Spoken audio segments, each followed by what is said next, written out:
my talk. Here we go. How he said he living life as a gringo, where you question where you fit in every time you mingle. They say you do this with not enough that. My rapping is really bad. This life as a gringo.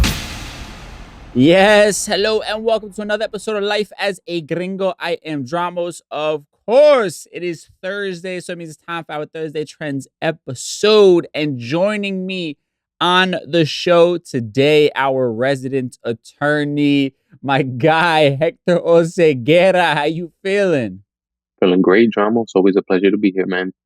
Appreciate you, man. Yeah, I love bringing you on, particularly because I feel like we've talked about, half the shit that we're going to get into today, we've been talking about to a degree. We've kind of been maybe thinking about what it might look like. And now a lot of this stuff has come to a head, including Donald Trump getting indicted for a second time. We also now have Biden officially throwing his hat in the 2024 race, which we kind of already knew. But now, things have kind of updated since the last time we've talked about it. So I want to get your take on that. And also I wanted to get into this story about the Zoot Suit riots in Los Angeles that affected the Mexican-American community, which you and I were talking about off mic. It's like something that neither one of us had ever heard about. But it's just like another part of a dark history of this country and the way that it treats our community and those that are marginalized. So I wanted to reflect on that. And then, on a positive side of things for our Mi Gente segment, we will talk about Anthony Ramos and just some really big screen representation that is happening right now with the major blockbuster movie. So, man, we'll get into all that stuff. I kind of want to just dive into it because there's so much to kind of talk about, I feel like, and break down a bit. So without further ado, let's just get into some of the, the nonsense, some of the heaviness from this last week. We'll do a deep dive in a segment we call For the People in the Back. Say it louder for the people in the back.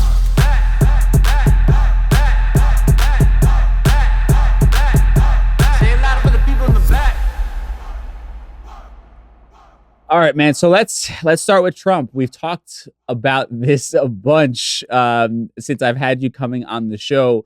I feel like these cases have been looming in the air. There's been a lot of people talking about it behind closed doors, and now it's all kind of coming to a head.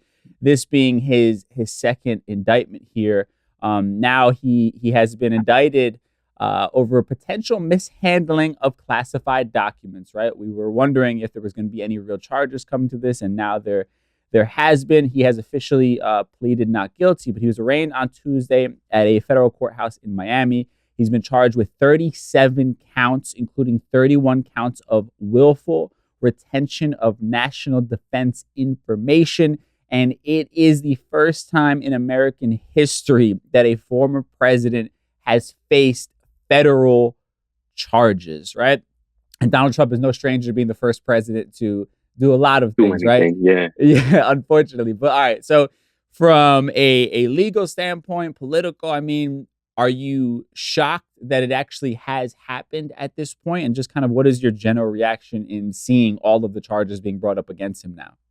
Right. So I'm not generally surprised because we had seen these things looming. There's probably more coming down the line with Georgia and other things as well. So this is probably not over for Trump. So in that sense, I'm not surprised. I guess what's really coming to a head is two things. Guys like Donald Trump, billionaires, don't usually go through the criminal justice system, and a lot of them don't get convicted. Right. There's a saying: you'd rather be poor and you'd rather be rich and guilty than poor and innocent, right? Because you'd rather have money and be guilty because you could get out of the situation. But if you're poor and you don't have money, you're going to get trampled over by the system. So dudes like Donald Trump can buy their own justice. However, the particular crimes that we're talking about, national security stuff, these are the type of things that the empire itself will not forgive. And so there are two tiers of justice here, right? But Donald Trump is getting the good end of the system, because if a normal person gets caught with classified information, you'll be hung the next day. Right. I know I have friends who are in the military. I'm sure you know somebody who's in the military. Yeah. They know what would happen to them if they went home with classified information. Forget a box of it. Forget boxes and boxes and boxes, right? If you or me did something like this, we'd have been sentenced to 10 lifetimes. Right. So Donald Trump gets the preferential treatment of being one of those connected. Plus, he's a billionaire. Mm-hmm. But, are these the sorts of crimes? Like, this is like the type of white collar stuff. He'll probably get a slap on the wrist. You know what I'm saying? Is Donald Trump going to get 400 years? I sincerely doubt it. I think any intelligent person would doubt that. Yeah, it's really, it's interesting on so many levels. I mean, to your point, he wasn't handcuffed. He didn't have a mugshot taken, if I'm not mistaken. So obviously getting preferential treatment that you and I would not get. We wouldn't be home right now. I believe he went to his golf course in I don't know where it was. In Jersey, in Jersey. He went back up to Jersey right after this. So, he obviously is going about his normal life. But these are serious charges, though, because as we're seeing more and more evidence, like there's pictures of classified documents like in boxes inside of bathrooms, on the stage of I guess one of the ballrooms that are in Mar-a-Lago, literally everywhere that they should not be. And there's also more and more evidence showing about how he just lied about, his first excuses. People box things up and whatever. Oh, I can declassify stuff. But then it's like, there's just so many different things that don't add up when it comes to his story. And it just shows you, and there is evidence that he intentionally was trying to deceive, the government and those who were saying, hey, you have to return these things. He was trying to keep those documents even when, faced with the idea that we know you have them, right? So there's deceit in those things. And I think I would love for you to speak to that a little bit, because the thing that I'm hearing when I see Fox News clips pop up is they're going to deflect and say, well, you know what? Joe Biden had classified documents that they found in his garage, and that's sort of what they keep deflecting to. But he's, sitting there and nobody's doing anything about it. Can you break down a little bit, I guess, legally or investigatively, why that's a different story and a different situation? Pence was also a person they found, classified documents. Right. So this is what separates the Pence and the Biden situation from the Trump situation. Is exactly what you said. If you commit a crime and then you take steps to hide that crime, it becomes even worse. Mm-hmm. So they found these documents supposedly with Biden and with Pence, and they gave them up and said, hey, we have this stuff, as opposed to being told you have something and then taking steps to hide it, which, they tell you it's not the crime, it's the cover up. So now you have the crime and the cover up here with Trump. So I know that I've heard that deflection, but they're just completely different situations where you give something up and say, I think I have something and it might be classified, and a situation where they catch you and then you're trying to flush your stuff down the toilet or whatever the case may be. You know what I'm saying? Like, that's a very different situation. And that's why I think it is being treated differently. And that's why I think that the Biden and the Pence situations, basically, those are the sets of situations that they will get a slap on the wrist, because it's like, you gave it up, as opposed to being dragged to a criminal situation like we are now. Like, this is obviously why it's happening, is because this dude tried to get away with what he did.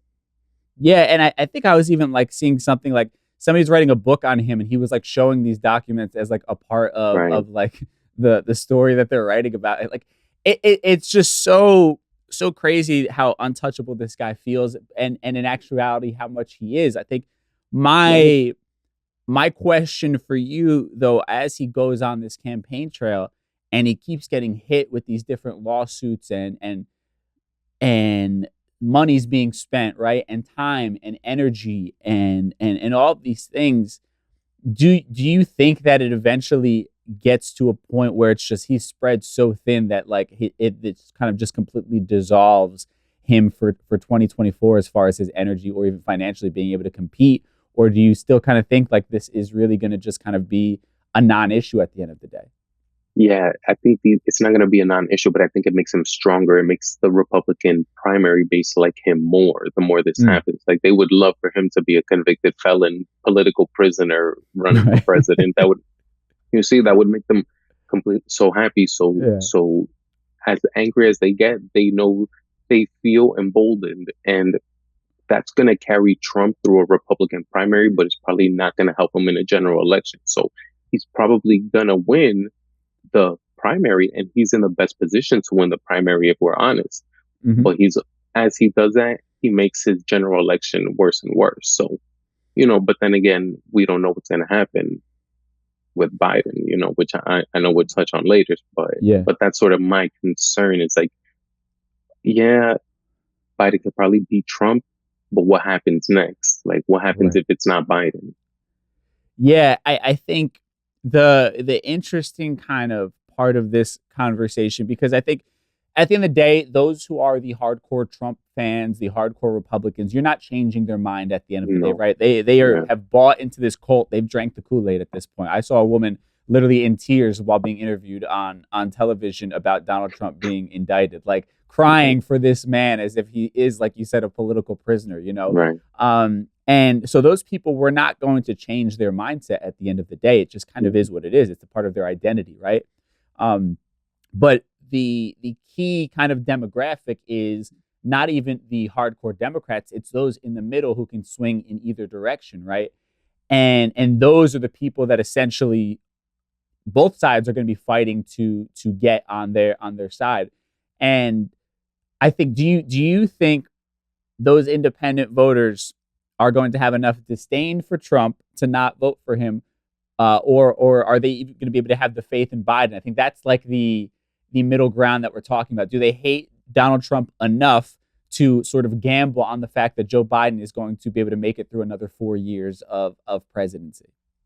So if it's Biden versus Trump straight up, I do believe Biden wins, because that's what history would suggest, is that an incumbent president, especially looking at the way the economy is going, the way it might be going in the next year or two, if it is Biden versus Trump, I do think a rematch goes the same way and Biden wins again. That's, I think the picture you lay out, it's a very common one in America, that there's half and half Republican and Democrat, and there's this middle ground of people who will sway either way. Yeah. That's one theory, but what I've seen in my life is that it's really about who gins up their base more. So I don't believe in, not that I don't believe, I think it's one theory of this middle ground people who sway left or sway right. But in my theory, it's who gets their base to come out more. And that group of people tends to win the election. It's not, because I believe that really you have half the people don't vote, number one. So you're already going for half the people. So of that 50%, 15% are Republican and 15% are Democrat, right? Mm-hmm. So it's really bringing out your base really overwhelms the other. So that's what I like to bet on, is who gets their base more ginned up. That could be in a positive or a negative, right? So Trump brings a lot of negative. He probably pushes the negatives to the max, but he also pushes like his heart. Like you said, they will walk over glass to vote for him.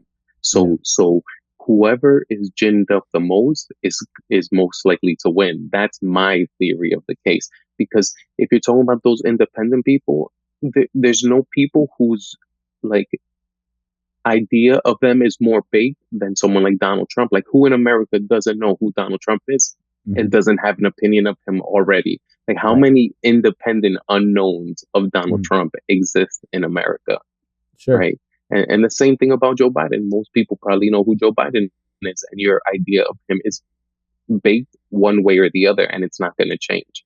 So my advice and my theory is that whoever has the more ginned up base of people is going to win the election. And that's been my theory for quite some time.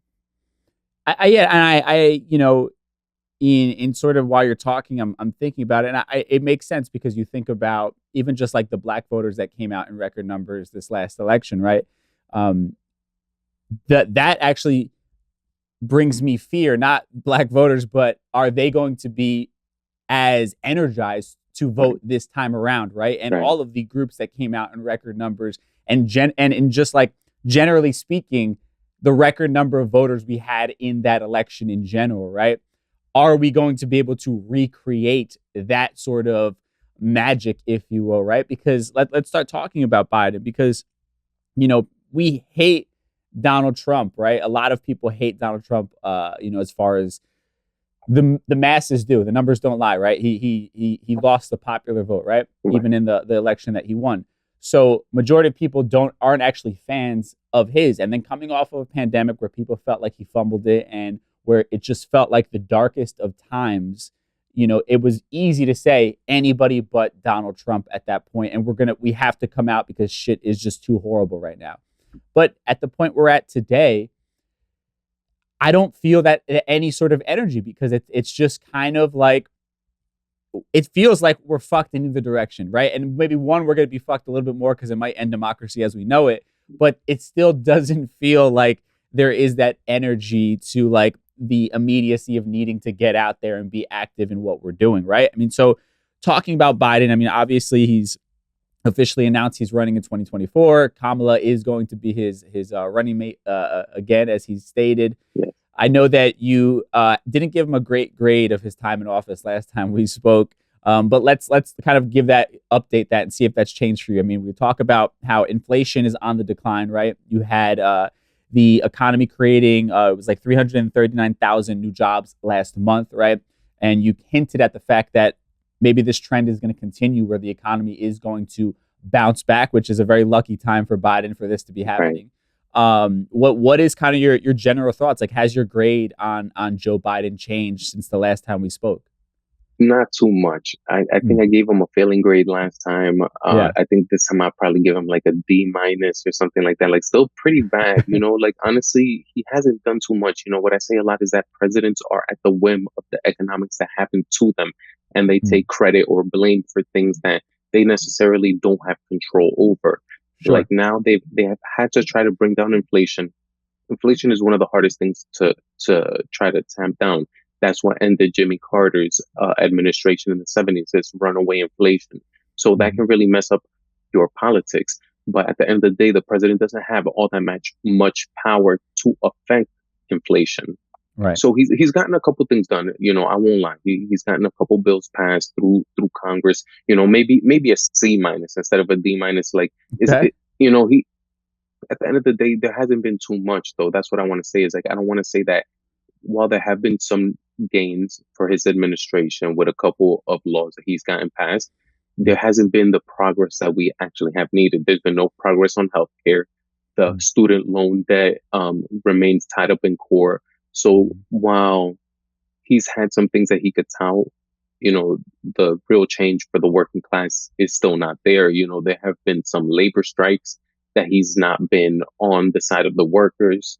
There's a couple things that I think that they could have done better. Even though they've gotten things done, I don't want to oversell it and say like they're doing a great job. There's still a lot that needs to be done. And he does have a hard case, making the case to the people that he did last time. Like, think about 2020. It was the George Floyd year. There was so much going on that made people come out. Like you said, are they going to be able to recreate that magic? It's going to be very difficult. So they need to get to work on that. Yeah, I think that's a great point, even just talking about that time period, because politics became pop culture during that time period, right? Even friends who were never into politics were at least mildly informed because it was spoken about on mainstream levels. And I think the media has created a bit of a burnout when it comes to politics, because they've just been recycling the same bullshit. And this goes on both sides, Right. You can look at MSNBC and the way that they're obsessed with talking about everything Donald Trump, and it turns into the same thing as Fox News. I mean, obviously, I think Fox News is inherently evil, but neither one is doing their audience justice, right? At all.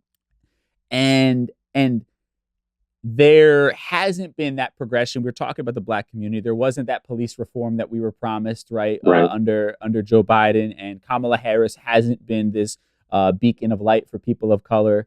And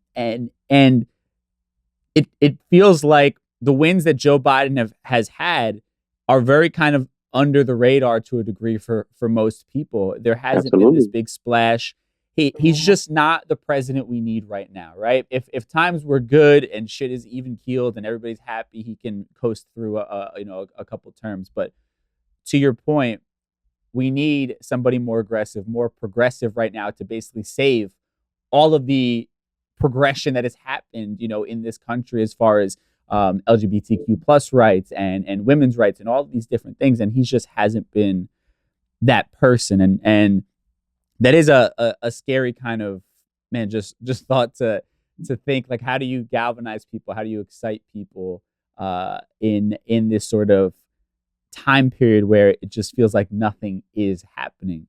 And I think in general, I think the Democrats are probably just resting their laurels on the Republicans are just batshit crazy, and like you just can't, but that can only last for but so long.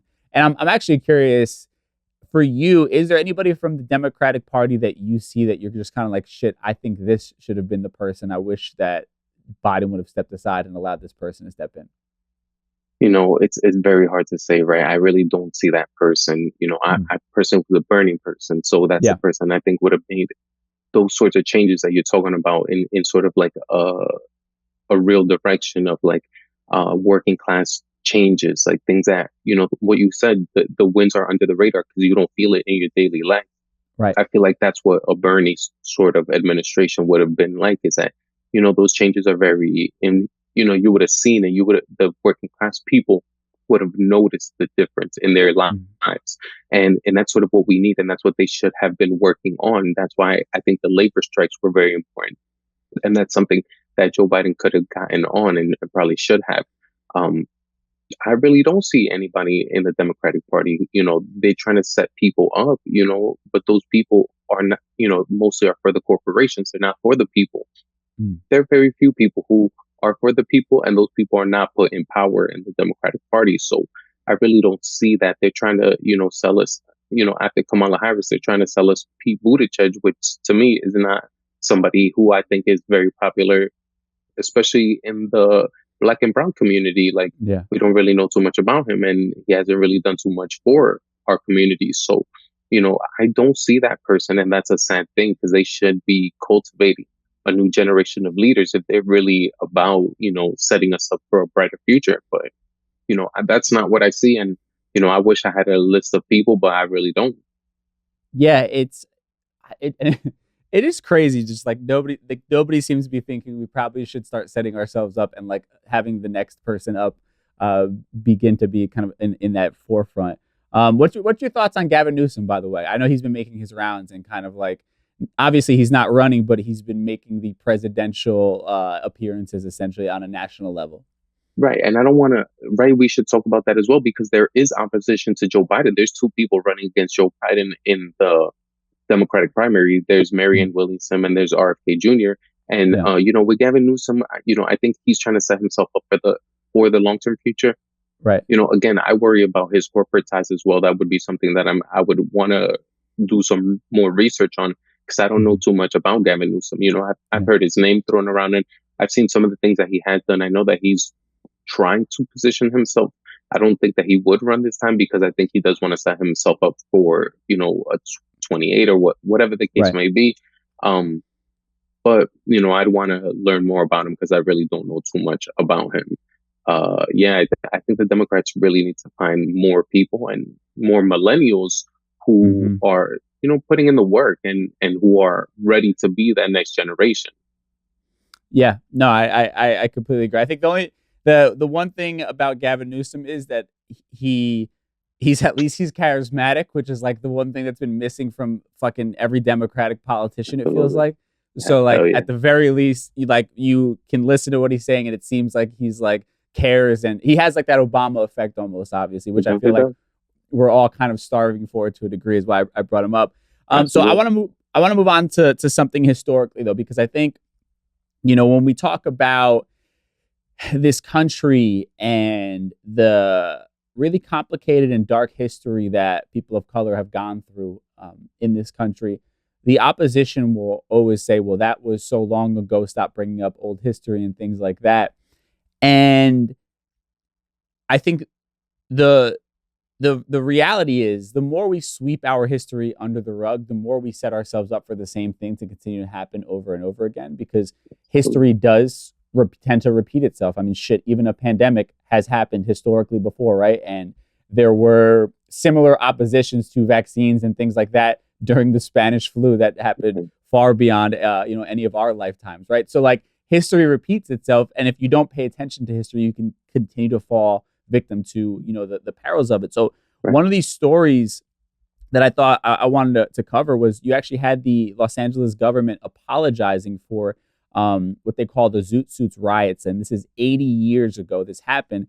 And it was the targeting of Mexican Americans over fashion, right? So These violent clashes began on June 3rd, 1943. They lasted a week. The excuse for the violence was that white attackers considered the considerable amounts of fabric that it took to make zoot suits unpatriotic. So this was a style that the Mexican Americans were wearing, and now they were targeted for this, right? And the zoot suits marked the arrival of a new generation. They talk about, right? So these young Mexican Americans were more self-confident than their parents would ever dream of being. All of this became problematic for white Los Angeles, who represented the self-confidence of the young Mexican Americans and a media that used racially inflammatory language to portray them as delinquents. And this is all from We Are Me Too. Now, this sounds incredibly familiar in just you swap out the zoot suit and you put in, oh, they're taking Baggy our pants. job.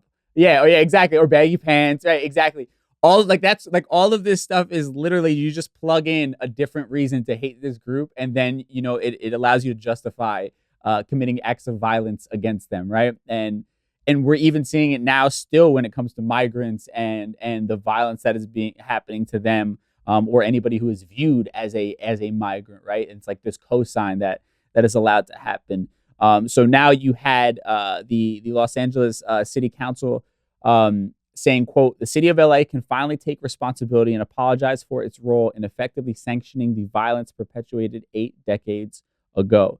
And, people's parents went through this. There are still people walking around today whose parents went through this sort of horrific event, and people were being punished for being confident in themselves and not hiding, right? And when you talk about our community so much of what has held us back is the idea of like, we don't want to be seen or heard. We just kind of want to fly under the radar and be happy for living the quote unquote American dream here, right? And not be in our native country that where there might be turmoil or things that we're escaping.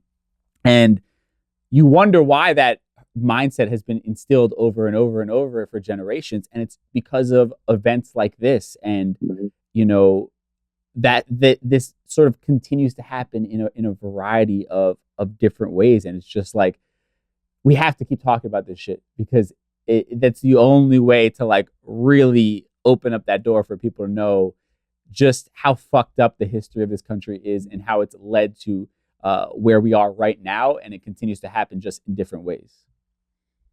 Right. Look, and I don't want to downplay, because I think that the statement is true and it's good. But the fact of the matter is, you said it continues to happen to this day. So like, instead of doing the statement and apologizing, it would be nice if they actually took steps and did something to address the racial history of violence and all of that stuff, and did something for the community. Like a statement is nice, an apology is nice.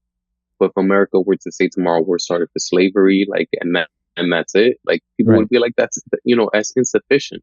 So I would be interested in, what is the LA County doing for the community that was brutalized? Like you just told a magnificent story, which is some Mexican kids came to LA, they became fly, and then the white people around them became angry and beat the crap out of them for no reason. Like that's basically the story. And then, like I was saying, you could just switch in whatever racial group in a different time period, and you see these stories happen over and over again. So I think that while the statement is nice, I want to hear what they're actually doing to redress those actions that were done to those communities back then.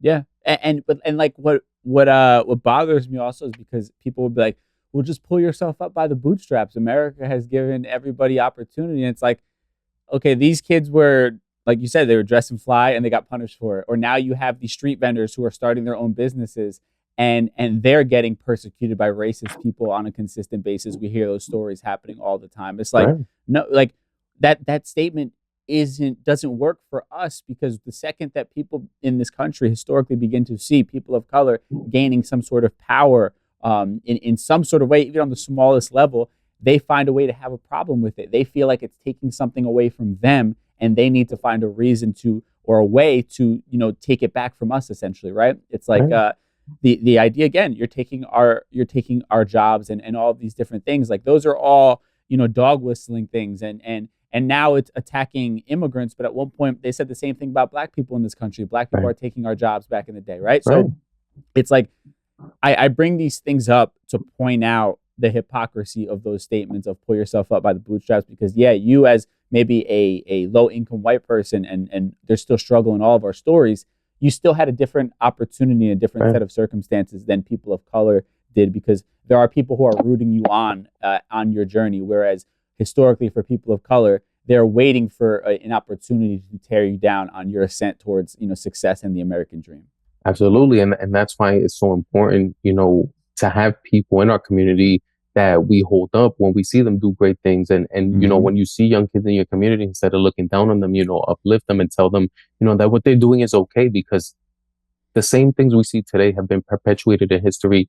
And, I think we still have a long way to go in our own history of like uplifting the kids and like letting them know that, their behavior is okay and that they're allowed to be themselves, and that nobody has a right to treat them any sort of way, that they could walk around here being fly and being themselves. And, we should do our best to protect those kids. Yeah, 100%. I agree with that sentiment 100%. I think that leads into kind of the positive story we're gonna touch on for today. So we'll do that for our Mi Gente segment. Mi Gente.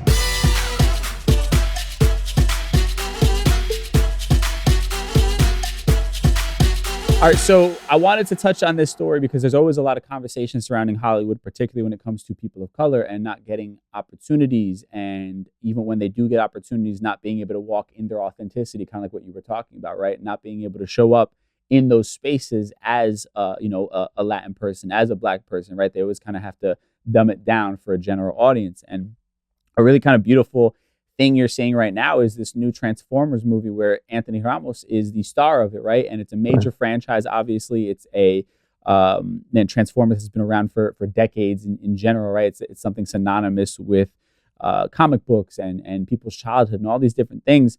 And you have a Puerto Rican actor leading, the helm here, and he even talks about how this has been such a profound thing for him. I mean, saying, quote, "I saw myself in the movie and it made me so proud." He says that I cried several times while during a screening. He says, "It was truly touching to see so many aspects of my life reflected in this movie. While people may expect a typical Transformers film, this is ultimately a story of self-discovery and finding one's community." And in the movie, they talk about how he made sure that there were Puerto Rican flags represented throughout it, and also his love for the New York Mets was also. Let's go Mets, baby! was thrown in there. But I mean, it's just like it's crazy. That like we even have to have this conversation of it being a big deal that somebody like was representing themselves fully in that movie. Right. But it is a beautiful kind of thing and a sign of progression, and obviously there's so many other, more steps to be had, but somebody's going to see themselves in Anthony Ramos, right? Some kid is going to watch that, see themselves, and it's going to open up their eyes to the possibilities of this world, right? And it might even other people who aren't even from the community, as it begins to just normalize the idea of looking at different people and it not phasing you anymore, right? You just being able to see their humanity and watch the story for what it is, and it not being, about them being a Latin kid or any of these things. I think all of that seeps into our brain and leads to hopefully the progression that we're all searching for. Right. And I think it is a beautiful thing. And I think, as a Latino, I think we all have an obligation to go see the Transformers movie, right? Because we got to support this kid. We got to support this brother. And we do want to see that world where we're just seen as regular, everyday people, and we're allowed to be ourselves without it being a thing, or, and it's a fight that we're on. There's a lot of pushback against that in these days when you have the politics of somebody like Donald Trump. There are people who don't want us to be visible, who want us to be silent. So in that way, we have an obligation to speak out and to support those of us who do speak out, like this brother. So, I'm gonna go see the flick, me and my wife and my baby. So that's 3 of us already. And I'm gonna tell everybody to go see it as well. Cause if we don't support each other, we're all we got right now. Yeah. So if we want these other communities to support us, we got to support each other. So like I said, I feel like I got an obligation to go see the flick and to bring the whole family there too. So, everybody should go see it. Yeah, no, I completely agree. And I think also just commending him because he's early on in his career, right? It's not like he is one of these established actors who then has the cachet to kind of tell people to fuck off. This is probably his biggest role to date, and he's done a lot of amazing things, but this is his time for the first time on the major stage of Hollywood and leading a major franchise. And for him to say that's not enough for me, I also need to be representing my community and culture. You have to commend him for that, because there are a lot of people who would have just taken the check and kind of kept their mouth quiet, hoping for the next big return, right. And not taking on the role of also being that beacon of hope and a light for their community. Yeah, it's a big risk, right, that you take, because they tell people like that. I'm sure in media, that's not going to go mainstream, that's not mainstream. But I think we have to start breaking that matrix of saying that we're not mainstream. What about us is not mainstream? You know what I'm saying? Like we could be as mainstream as anything else. So I think it's about flipping that idea on its head, that, you're not going to sell to a certain audience if you're too much like this or too much like that. Well, maybe I could just be myself, and we'll see how the audience reacts. And I know that these execs don't want to take them type of chances on people like us, but the more we see it, I think the more people will begin to appreciate, like, that's why Miles Morales is so popular. That's why you have these characters that are more popular than the other characters, because, you have something that draws people to them, whether it's being Black and Latino, whether it's being from Brooklyn, whether it's whatever, and I think that these things are important to represent, because it lets people, again, that little kid who sees it and says, that could be me. Yeah, absolutely. And I think that's a perfect way to kind of to sum it up. And I know I want to just quickly touch on, I know you obviously do a lot of work in the community here in Jersey. One thing I forgot to ask you was Chris Christie, who obviously used to be for our governor of New Jersey. His plan of attack is just going at Donald Trump and attacking him head on. I mean, obviously this is obviously for him, it's a strategy at the end of the day. Who knows what he really feels or anything. What are your thoughts on that, though, that he has kind of adapted this sort of character of he's going to be the person who attacks Donald Trump for the Republican Party? No, I don't. I think that his ego is out of control, because I don't understand. I don't understand the point of something like that. Like, I'm not going to win, but I'm going to attack this guy and give me your money so I can do that. That doesn't. I think it's an ego thing. I think he likes seeing himself out there, but I think I don't support a thing like that, even if he's trying to bring down Trump. I think it's a terrible idea, but he doesn't care what I think. Right. Yeah. I think it is, it's like too little too late. Where were you? Were you during everything that was going on? Where were you during the original primaries and, endorsing him? Exactly. Like before, when you were his boy in his circle, like you were okay with it. And then now when you're not a part of that anymore, this is your only sort of way to get any sort of notoriety or potential attention. Yeah, Bro, I agree. Where were you when he gave you COVID, bro? Come on, man. Get out of here. Yeah, get out of here. I agree. So, man, I know you're always active in the community. Anything you want to push people towards? Anything you're passionate about right now, or even just obviously where they can follow you? Yeah, absolutely. There's a big right to counsel going on in Jersey City. I would definitely shout them out there, making sure that people who, before they get evicted, have legal representation in landlord tenant court, which I think is a major thing especially for people in our community, so that they're not just getting kicked out of their homes. So definitely check out Right to Counsel Jersey City. They're doing big things. Follow me on Twitter, Instagram, Blue Sky, Oseguera 201. Always a pleasure. Thanks for reaching out. Always good to talk these issues with you, man. Thanks for caring. Of course, bro. Of course. Always good to check in with you on all this stuff.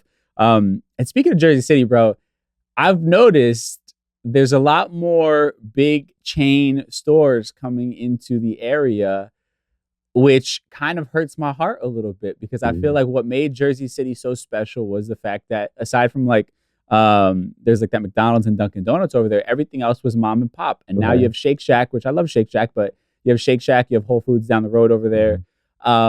It feels like the dynamic, and then that means the clientele of Jersey City is beginning to shift a little bit. And I'm actually shocked, because I thought that was sort of a bit protected. Like that was what Jersey City was going to be like. We are the home of the mom and pop type of thing.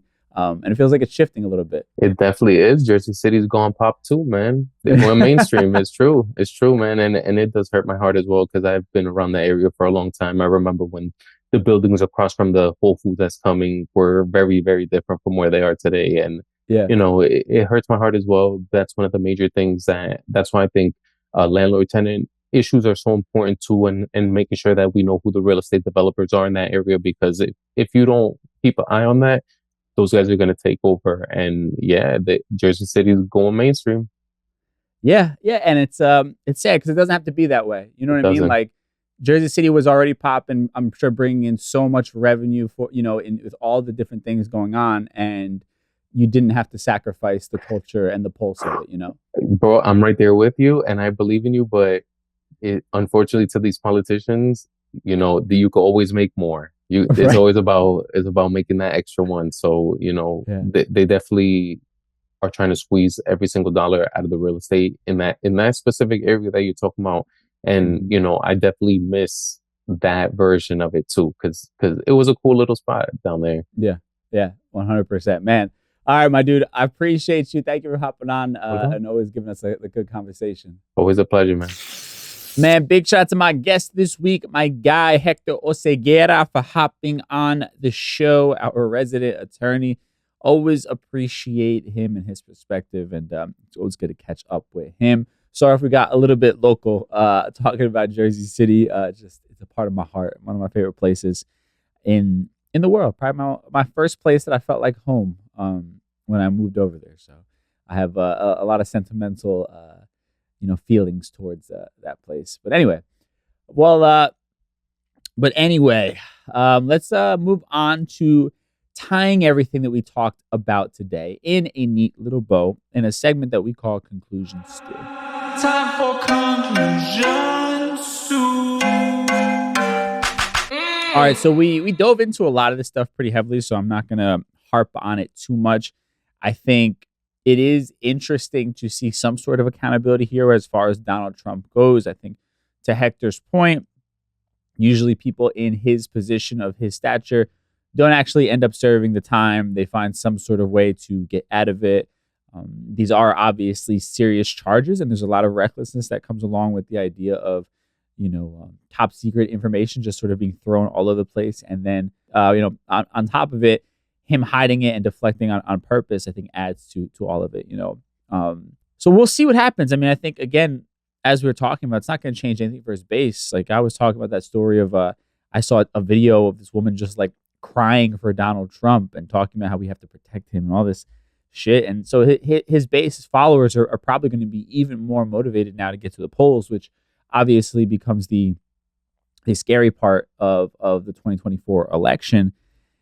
And it's just wild to kind of see how deep some people are in this sort of Donald Trump cult or obsession and whatever it is you want to call it, that they literally would just keep ignoring the behavior and things like this. I mean, these are federal charges, being brought up against him. They don't take this lightly. This is the first time a former president has faced federal charges. Like, the powers that be understand the risks that come along with charging Donald Trump and the perspective, the fallout that could happen in this country if they're wrong about this. So it's just wild that some people just don't care about the truth and literally care about this man more than this country, it feels like at this point. That will never cease to amaze me. It's just an interesting kind of time period to be living in for sure. Now, kind of on the other side of things, when you have Biden running in 2024, I'm not excited or energized by it like we talked about. But unfortunately, it's kind of him or Trump, really. And Biden at least is going to, keep the country upright, hopefully. I mean, the economy is moving in the right direction. Of course, there's a lot of things it feels like that he had promised or talked about on the last campaign show that feel like they haven't come to fruition. I don't think he has been as vocal or forceful about gun control as he could be, even if it's just talking about it and trying to force the hands that be to actually have some real gun reform in this country. I think there are obviously I don't know. I was going to say I think there's better candidates out there in the Democratic Party, but that's also sort of been a farce. I think the Democrats haven't done a good job of building up the next generation and celebrating them. And I hope that it doesn't come out this way, because I think it'd be detrimental for all of us. But at some point, it's just going to bite them in the ass. I mean, it did with Hillary, and not listening to the people who wanted Bernie. And we had 4 years of Trump, and now all this nonsense that's been going on. So Democrats definitely don't have their hands clean here. There's a lot more they could be doing, but this is kind of where we are once again, unfortunately. And then that story of the LA government apologizing for these Zoot Suit riots that were taking place in 1943, June 3rd, 1943, where Mexican Americans were being attacked by white people, essentially. And I don't bring up these stories to kind of stir the pot and to continue the divide, but it's necessary to know our history. It's necessary to know how this country has treated us, but also how, while a lot has changed, we're still seeing very similar behaviors, and it's just become more tactful than anything else, right? They become more tactical, I should say, than they were in the 1940s. They're not maybe going to the streets and beating people, although we've seen acts of violence.